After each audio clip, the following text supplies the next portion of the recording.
زبان کا رنگ بدل جائے، وٹامن کی کمی، انفیکشن یا دیگر طبی مسائل کی علامت ہو سکتا ہے۔ گردن میں درد کیوں رہتا ہے؟ غلط بیٹھنے یا پٹوں کے کھنچاؤ کی وجہ سے۔ ناخن جلدی کیوں ٹوٹتے ہیں؟ آئرن یا دیگر غذائی اجزاء کی کمی۔ دل کی دھڑکن تیز کیوں ہو جاتی ہے؟ ذہنی دباؤ، کیفین یا دل کے مسائل کی وجہ سے۔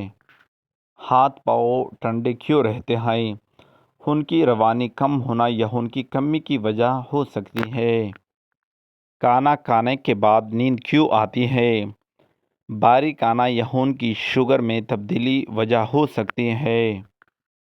آنکھوں کے نیچے سیاہ حلقے، نیند کی کمی، تھکن یا موروثی عوامل ہے۔ منہ سے بدبو کیوں آتی ہے؟ دانتوں کی صفائی نہ ہونا یا معدے کے مسائل وجہ ہو سکتے ہیں۔ بال بہت زیادہ کیوں جھڑتے ہیں؟ غذائی کمی، ہارمونز یا ذہنی دباؤ اس کی وجہ بن سکتے ہیں۔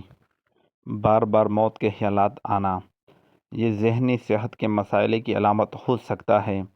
اس صورت میں ماہر نفسیات یا ڈاکٹر سے فوراً مشورہ کریں۔ خارش یا الرجی کا مسئلہ ہو، یہ الرجی خشک جلد یا کسی جلد بیماری کی علامت ہو سکتی ہے۔ بار بار پیشاب آنے کا مسئلہ، یہ ذیابیطس، انفیکشن یا زیادہ پانی پینے کی وجہ سے ہو سکتا ہے۔ دانت میں کیڑا ہو، بروقت علاج نہ کیا جائے تو کیڑا بڑھتا ہے، اس لیے ڈینٹسٹ سے علاج کروائیں۔ چھاتی میں بلغم یا ریشہ ہو، یہ انفیکشن، الرجی یا سانس کی بیماری کی علامت ہو سکتا ہے۔ صبح سر درد کیوں ہوتا ہے؟ نیند کی کمی، پانی کی کمی یا ہائی بلڈ پریشر وجہ ہو سکتا ہے۔